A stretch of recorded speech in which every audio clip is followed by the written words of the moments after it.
If I say to you that it was Jesus himself and not the crowd who was conscious of the mighty acts of God, would you think of another? I hope not. By Jesus, I simply mean your own wonderful I amness. That is Jesus. So I mean the individual who has experienced these mighty acts of God, acts for his redemption.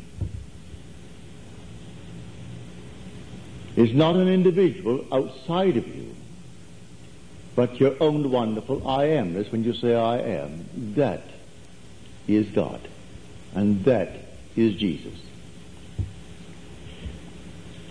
Here for the last 3 or 4 weeks, they've been running a series of questions in the LA Times on Saturday in the religious section.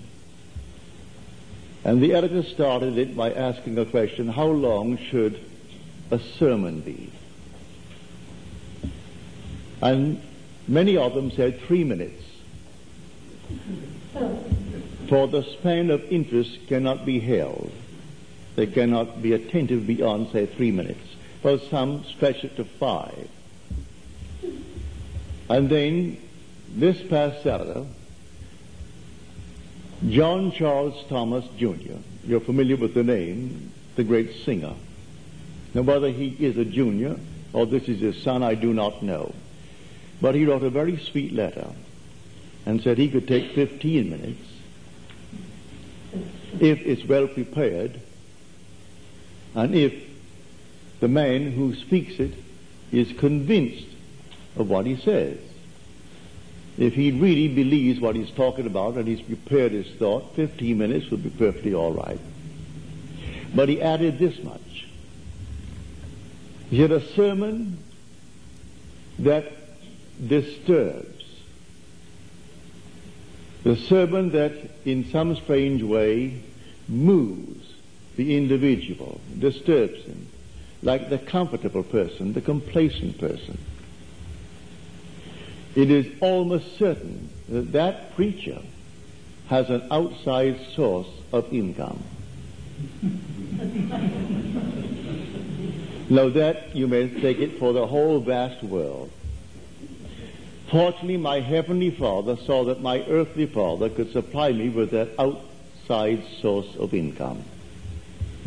That I did not have to take what I would have to take were I not free of Caesar's world. For when I first came into the city back in 1945, I was confronted with just such a picture. I had already spent quite a few $1,000s to come here. I brought my family of 4, really, 3, and my wife's niece. And we lived in the Gaylord Hotel, and I think the room was $40 a day. That is a suite because there were 4 of us. 2 little girls, my wife and myself, and we ate in hotels and lived normally, but it was quite an expensive journey, and we came across the country by train in those days because planes were not flying, not commercially as they are today. And so the journey on a train for 3.5 days across the country, and then here, and he tried overnight to shut me up because I was controversial. That I said that I do not believe in the historicity of Jesus, not as is described by the priesthoods of the world, but as I get it out of the Bible, yes, but not. And he said, well, as far as I'm concerned, I teach the historicity of Jesus, and so you cannot take my platform or any of my groups. And he had dozens scattered around the area where I was already contracted to speak. So John Charles Thomas was quite true. When this man learned that I was not dependent on his little monies to go back to New York just as I came, he relented. He relented too late, though. After I took one of those that really represented him and gave her all the money that he could have made, he went through the ceiling. It was only money. It wasn't historicity at all. It was a matter of money. He thought I would disturb those who gave to him generously.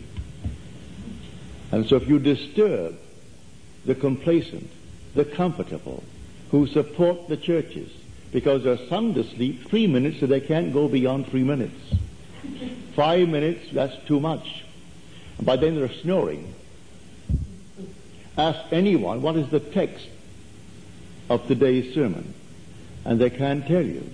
But it was something to do. You were seen in church, and therefore you were a holy man. Like the chap who just dropped out of the skies with $500,000 extorted. He was a Sunday school teacher, a very good member of the church, a junior in the Mormon University, Brigham Young's University, and undoubtedly a very bright lad. But he could extort $500,000 from the company. Of course, he only had time enough to spend $30 of it. They got him, and they got almost the $500,000. But to come back to the substance of it all, when you take the pulpit, you are almost warned not to tread on toes, not to tread on anything. Just leave it asleep. And if you don't, well then out you go, and we will simply call a meeting and bring in another one, another preacher, who will not disturb. And if he doesn't have an outside source of income, he will have to toe the mark. Well, that is life in this world. Fortunately, he who sent me saw to it I would not have to toe the mark. For when he embraced me, and he was infinite love, and then sent me and told me, down with the blue bloods. In other words, with all protocol, with all ceremony, with all that is now given off in the form of Christianity, or religion for that matter, done with it by ignoring it, and go all out and tell exactly what you are going to experience. And so I began to experience God's plan of redemption. And so I was bold enough to go out and tell it just as it happened to me. Because I have what we call in Barbados a hind claw. When you find people chasing through the night to catch crabs, and the crab can run as fast as the individual behind him, and he can run in every direction just as fast, forward, backward, sideways, anything, and they're going to make a wonderful dish out of crab meat. Well, the crab can go to a precipice. It could be 70 feet tall, and right below is the ocean. And that crab can go just as fast as a man can run and disappear, but he isn't falling. He has a hind claw. And he simply holds on and simply buries himself and hides himself. If the man goes 1 second beyond his speed into the water, 70 feet below he goes. So we speak in Barbados of having a hind claw. That you can run and break your neck, but you aren't going to break it if you have a hind claw. So let them try to get you off the pulpit, get you off the stage, all these things. And if you really are sent, it will be prepared for you. You will have the hind claw. You will have that outside source of income. So you can speak boldly and tell exactly what has happened to you. Now, Christianity is the fulfillment of Judaism. They are not two religions. It's one. It's the tree and its fruit. And Christianity is based upon the affirmation that a series of events happened in which God revealed himself in action for the salvation of man. And when did it happen? And where? do you know it all happened in the Jewish synagogue? The entire Old Testament is written by Jews. 90% of the New Testament is written by the Jews. The New Testament is telling you what happened in the synagogue. Why, in the synagogue, men began to experience the fulfillment of their own wonderful prophecy. And then they told it. Now you will say, well, how did the one that is now symbolized as the one who told it, he was not the only one. It happened. As it's happening here. Many of us are happening now. If I preceded you by a few years, what does it matter? If I am the voice, but many of you are actually coming forward with the identical experiences.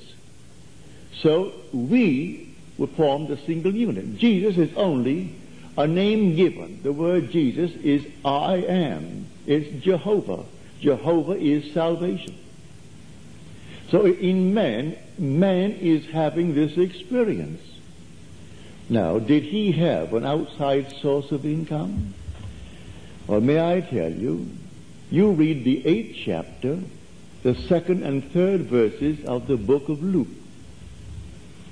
If I said to the average Christian in the world that he was supported by rich women that slap me, that box my ears, all I would have to say to them, go back to your Bible and read the 8th chapter, the 2nd and 3rd verses.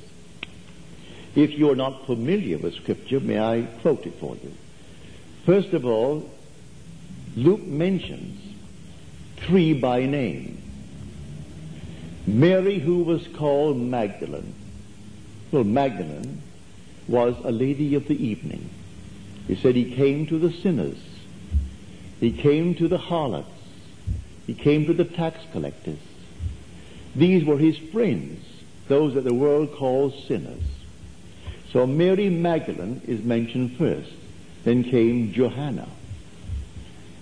And then came Susanna. And then Luke adds, and many others, not just others, and many others gave to him of their means. Now the King James Version has it, him, which is a right translation of the Greek. The modern translation, to modify it under pressure of the editors of the present day, use the word them, trying to include disciples and followers, which it is not. The Greek word is him. It was to him that they gave of their means. And 3 women are mentioned, and many others. So he had an outside source of income, if you take it on this level. But you've got to take it on an entirely different level when we come to speak of Jesus. Jesus is simply the individual who has experienced God's mighty acts of redemption.